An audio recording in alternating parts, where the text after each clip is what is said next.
Nous sommes à la plantation de thé de Kibenda, à Limuru, dans le comté de Kiambu en République du Kenya. Aujourd'hui, nous allons parler du pillage des biens culturels africains par les puissances occidentales. Il s'agit d'un vol à une échelle inédite. Il suffit de se rendre dans les musées d'Europe pour comprendre l'ampleur du pillage. À l'origine, il a commencé avec les invasions. Lorsque les Portugais sont arrivés, non seulement ils sont repartis avec des esclaves, mais ils ont emmené aussi des biens culturels. Ils les ont volés à presque toutes leurs colonies. Bien qu'ils ne le reconnaissent pas, on sait que les Portugais ont pillé la Guinée-Bissau, l'Angola et le Mozambique. Il suffit de visiter les musées de la capitale portugaise, Lisbonne, pour se rendre compte de l'ampleur du pillage. Mais les plus grands pilleurs sont les Britanniques.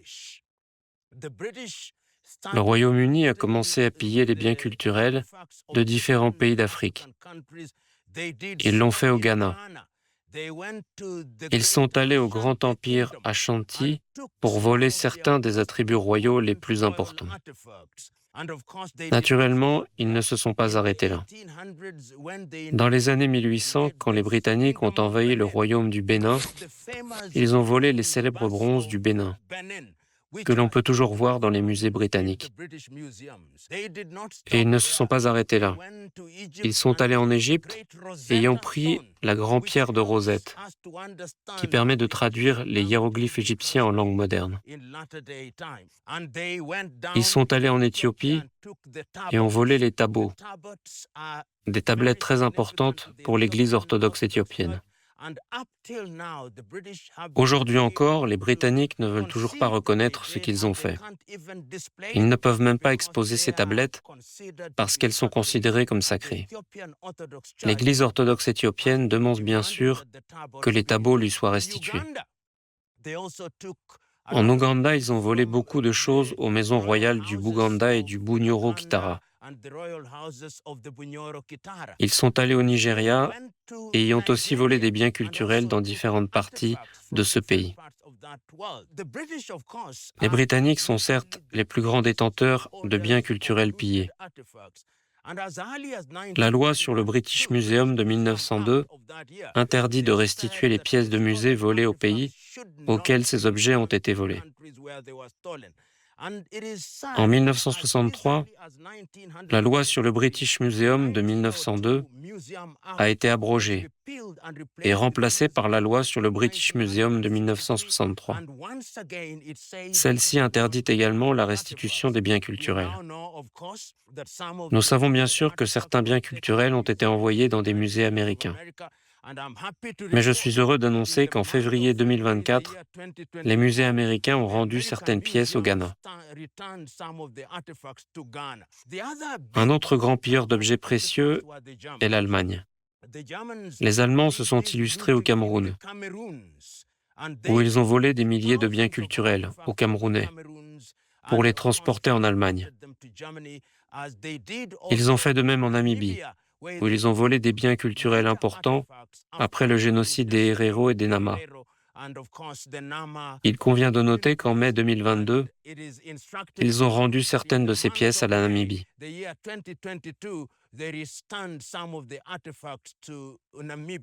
Un grand pilleur dont on ne parle pas est la France. Les Français ont pillé dans différentes parties de leurs colonies. Des biens culturels importants ont été volés à la Côte d'Ivoire et au Sénégal actuel et envoyés dans différents musées. Une visite au Louvre à Paris suffira pour comprendre ce que les Français ont fait. Mais ils n'ont pas été les seuls. Il y avait aussi les Belges. Quand le roi des Belges, Léopold II, a accédé au trône, il a créé le soi-disant État indépendant du Congo, qui était sa propriété privée. Il se considérait en possession non seulement de la flore et de la faune, mais aussi des objets d'art créés par les peuples vivant sur ces sols. Nous savons que dans plusieurs musées de Bruxelles, il y a un nombre important de biens culturels qui ont été et qui sont détenus par les gouvernements européens. La question qui se pose alors est pourquoi ces biens culturels sont-ils si importants pour ces pays et pourquoi les ont-ils pillés? Nous savons maintenant que c'est pour des raisons économiques. La raison pour laquelle les Britanniques ne peuvent pas permettre la restitution de ces biens culturels aux pays auxquels ils appartiennent est qu'ils représentent toujours une attraction majeure, rapportant beaucoup d'argent aux institutions qui les détiennent. Par conséquent, ils ne veulent pas les rendre. L'argument que les pays africains sont incapables de prendre soin de ces biens culturels est bien sûr bancal. Ce n'est pas aux voleurs d'expliquer à ceux qui l'ont volé comment ils doivent utiliser leurs propriétés. Mais ils ont l'audace et le toupet de dire aux pays africains qu'ils ne leur restitueront pas leurs biens culturels. Beaucoup de pays africains, je le souligne, déclarent à présent que dans le cadre de l'indemnisation, ils veulent la restitution de leurs biens culturels. Les gouvernements et les pays africains, successeurs directs des royaumes auxquels ces pièces ont été volées, déploient des efforts considérables pour garantir le retour de ces biens culturels. Nous savons, je l'ai déjà dit, ce que le gouvernement nigérian a fait de ce qui a été volé au Bénin. Certains de ces objets sont bien sûr restitués. Certains sont prêtés dans l'idée qu'ils seront en fin de compte rendus aux pays auxquels ils ont été pris. Au Zimbabwe, il y a eu également des pillages massifs. Citons un objet d'art connu, le fameux oiseau zimbabwéen qui a été emporté par les Britanniques. Cet oiseau est très important pour les peuples zimbabwéens et je crois qu'il est actuellement détenu par le British Museum. Certains espèrent qu'il finira par être rendu. Un autre élément important est bien sûr le lien entre la valeur commerciale des objets pillés et leur valeur touristique. Nombre de ces villes attirent des touristes essentiellement parce que ces objets culturels y sont exposés. À cause de ces pièces, des touristes qui auraient pu venir en Égypte ne viendront pas en Égypte parce qu'ils vont au British Museum. La question que nous devons nous poser lorsque nous parlons de ces objets pillés est quelle approche à long terme devons-nous adopter pour les faire revenir? Pas une approche partielle, comme nous l'avons vu chez les Allemands. Pas l'approche fragmentaire pratiquée par les Américains, s'agissant des objets pillés qui se sont retrouvés aux États-Unis.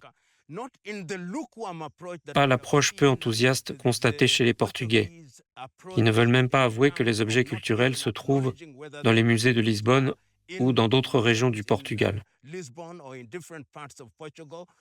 Pas l'approche arrogante des Britanniques, qui vont jusqu'à refuser d'admettre qu'ils détiennent des objets culturels essentiels et importants, volés à l'Éthiopie. Pas l'approche réticente avec laquelle nous voyons les Belges traiter ce problème, mais une approche consistant à reconnaître que ces objets ne leur ont jamais appartenu. Aujourd'hui, l'approche dominante est le cas par cas, pays par pays. Mais ceux d'entre nous qui pensent que ces objets culturels appartiennent au continent africain sont d'avis qu'il devrait y avoir une approche validée par des organisations telles que les Nations Unies et même l'Union africaine pour exiger non seulement la restitution de ces objets culturels, mais aussi une compensation pour la période où ils ont été exposés à Londres, à Paris, à Bruxelles, à Berlin, à Bonn ou dans n'importe quel autre musée.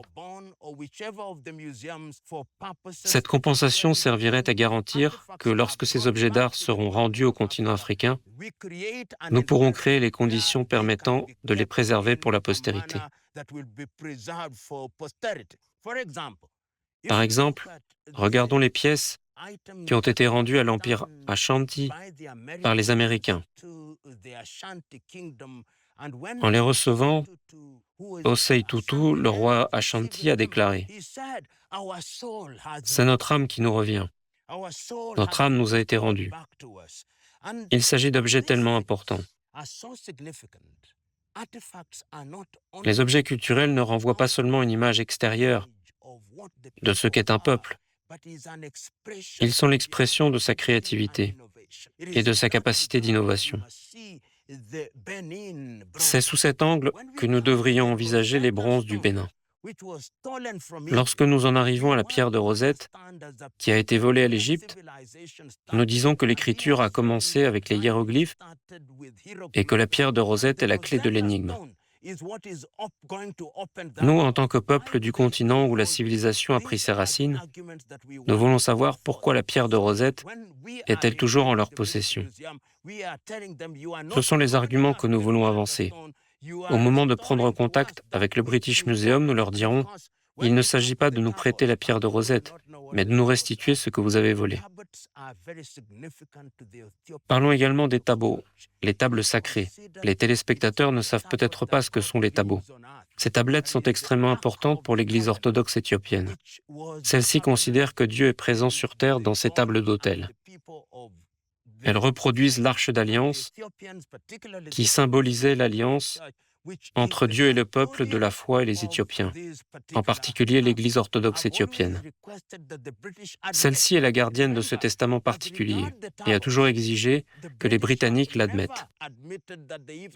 Souvenez-vous qu'en ce qui concerne les tabots, les Britanniques n'ont jamais admis qu'ils les détenaient. On sait pourtant que ceux-ci sont en leur possession et qu'ils s'en sont emparés en 1868, après la célèbre ou tristement célèbre bataille de Magdala. Ces objets sont par eux-mêmes essentiels pour restaurer la spiritualité de l'Église orthodoxe éthiopienne. Un autre objet culturel digne d'intérêt est le buste de la reine Néfertiti. La reine Néfertiti était une grande reine de l'époque pharaonique. Il est important que ce buste soit rendu,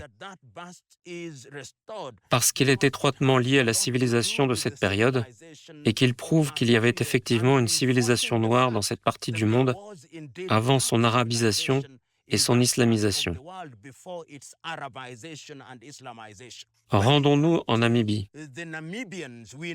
Souvenez-vous que les Allemands ont beaucoup pillé pendant la période où ils détenaient le pouvoir avant la Première Guerre mondiale. Après leur défaite dans la Première Guerre mondiale, la plupart de leurs territoires ont été cédés aux Britanniques. Le sud-ouest africain, aujourd'hui la Namibie, est devenu un territoire sous tutelle des Britanniques. Ce qui est aujourd'hui le Rwanda-Urundi a été donné aux Belges. Le Cameroun, bien sûr, a été donné aux Français. Et le royaume du Dahomey, aujourd'hui le Bénin, a également été donné aux Français. Mais ils ont admis qu'ils avaient volé des objets culturels. Et comme je l'ai déjà indiqué en mai 2022, ils ont rendu certaines de ces pièces. Cependant, nous savons qu'ils ont volé environ 40 000 objets culturels. Et ce ne sont que des estimations. Si l'on calcule la valeur des objets culturels volés dans différentes parties du continent africain, sachant que certains n'ont pas été répertoriés, cela représente des milliers de milliards de dollars américains. Une monnaie que nous sommes parfois tentés d'utiliser comme référence. De milliers de milliards, dis-je. En somme, beaucoup d'objets culturels ont été volés au continent africain.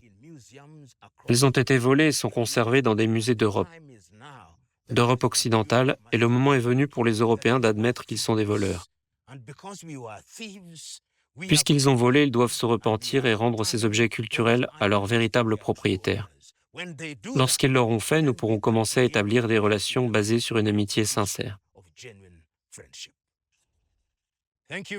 Merci beaucoup. Nous sommes toujours à Kibenda.